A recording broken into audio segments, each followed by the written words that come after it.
Bonjour à tous, aujourd'hui une petite chronique pour évoquer La Route de Manu Larsenet qui a été édité chez Dargaud. Voilà, c'est sorti il y a environ un mois, donc très grand coup de cœur. C'est l'adaptation du roman de Cormac McCarthy, La Route, publié en 2006 et qui a été adapté très rapidement en 2009 par John Hillcoat. Voilà, vous trouvez le Blu-ray ou le DVD chez Metropolitan, c'est ça, tac. Donc le livre raconte le cheminement d'un père et son enfant qui survivent au jour le jour dans un monde post-apo totalement défiguré après que des bombes, enfin on suppose que des bombes nucléaires ont éclaté un peu partout dans le globe. De souvenance, ouais, c'est précisé.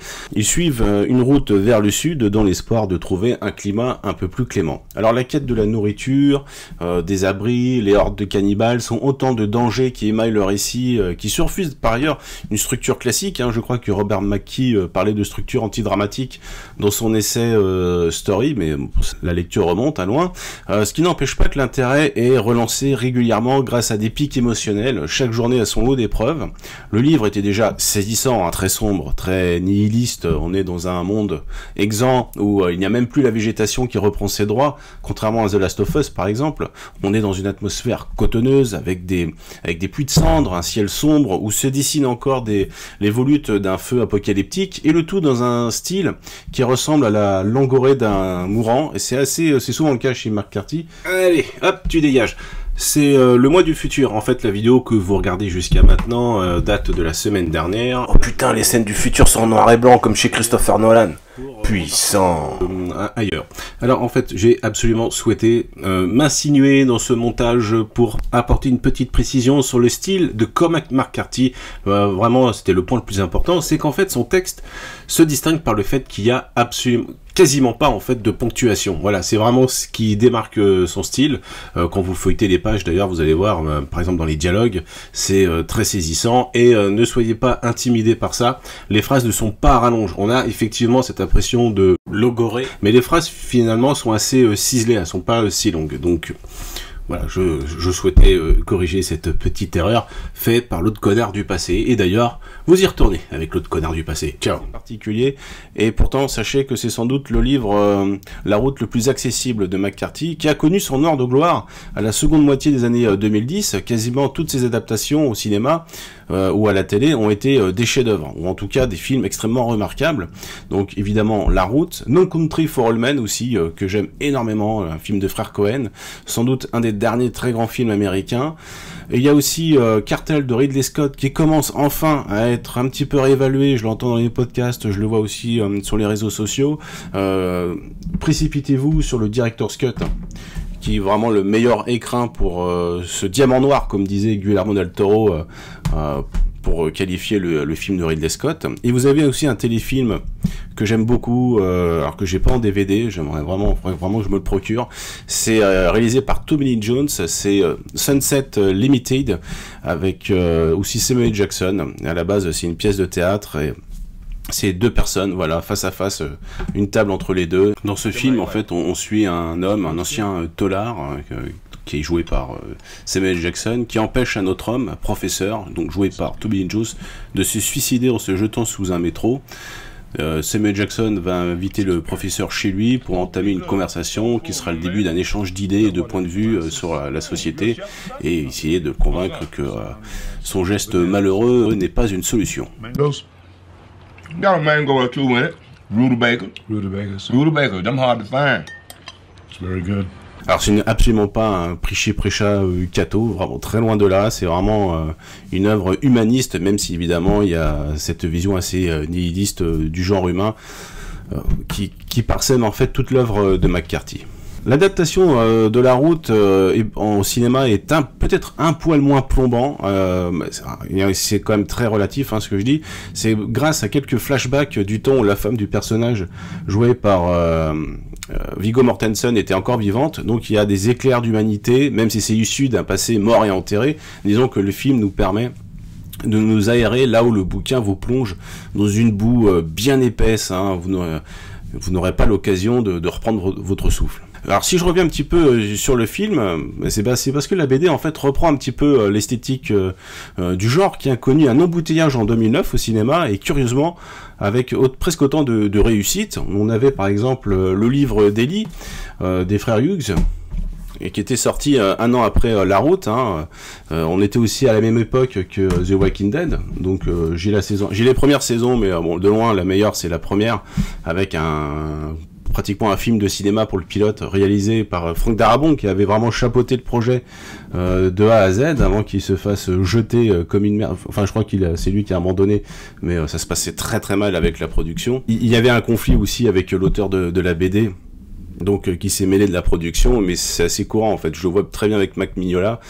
Par exemple pour les Hellboy, les deux premiers sont des chefs-d'œuvre du Guillermo del Toro, mais le réalisateur fatalement s'approprie l'œuvre et ensuite ça entraîne des clashs, donc c'est très dommage parce que les auteurs, c'est aussi des auteurs de BD extrêmement brillants, mais la collaboration avec un autre réalisateur brillant, ça peut mener comme ça à des confrontations et aux grandes dames de nous pauvres spectateurs. Alors j'avais cité The Last of Us qui était entré en production en 2009. Alors certes le jeu il sortira en 2013, ça prend quand même quelques temps pour le fignoler, mais en tout cas les créateurs, les types de chez Naughty Dog avaient revendiqué l'affluence de La Route, et c'est vrai qu'impossible au cours du jeu de ne pas penser au film d'Hilcoat, quand on traverse comme ça des baraques abandonnées où traînent des photos, des souvenirs qui apportent une forme de narration sans parole grâce à son environnement. On parle de narration environnementale, si je dis pas de bêtises.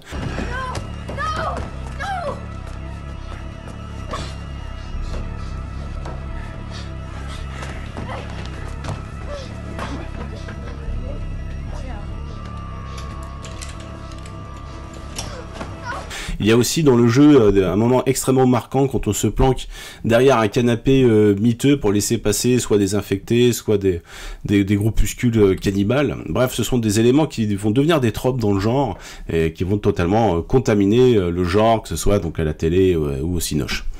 Larsenet adapte donc le texte original, il traduit visuellement des idées, des concepts. Il y en a certains dont je ne sais plus si c'était déjà dans le bouquin, comme par exemple quand le père et le fils la suspendent des bidons pour recueillir la moindre goutte d'huile.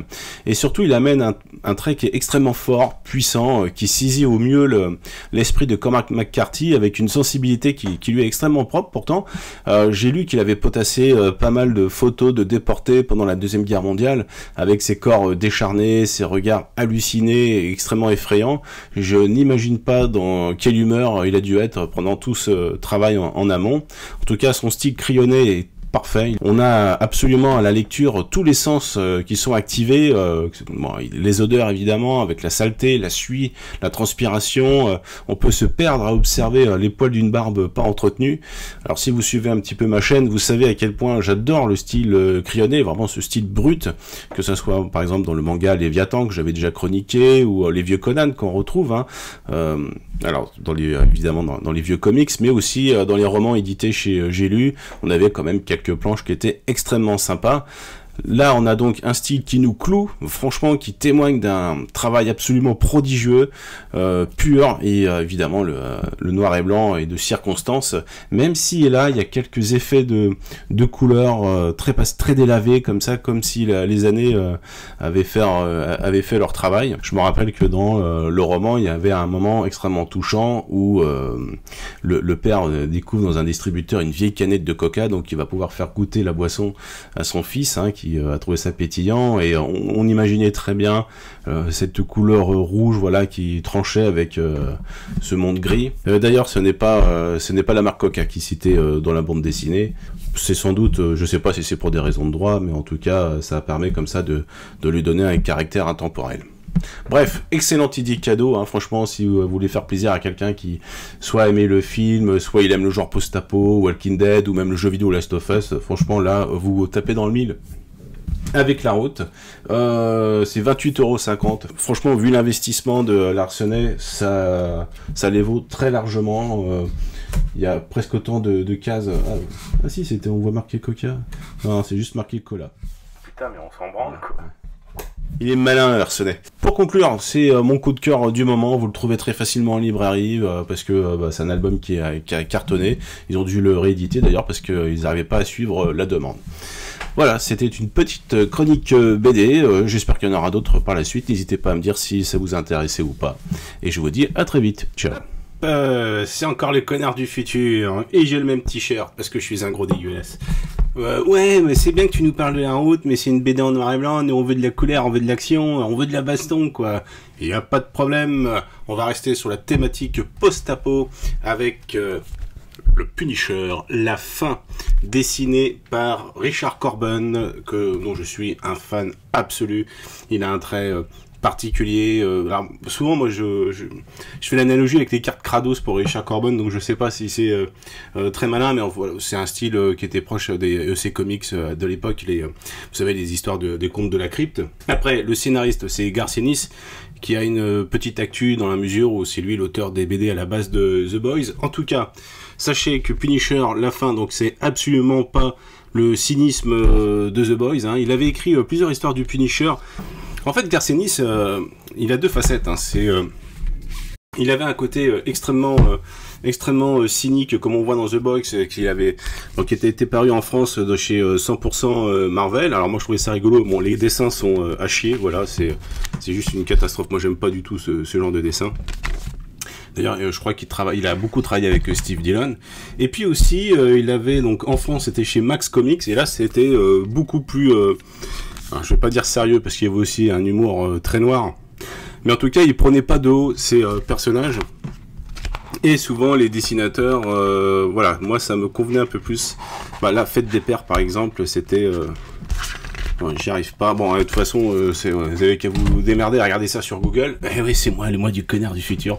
Bon, bref, Punisher, la fin, c'est génial. Voilà, c'est vraiment le côté le plus jusque-boutiste qu'on peut amener sur le personnage du Punisher, dans la mesure où, même s'il y a quasiment plus personne dans le monde, c'est-à-dire qu'il reste encore quelques survivants cachés dans des abris, il va aller traquer les derniers connards qui restent.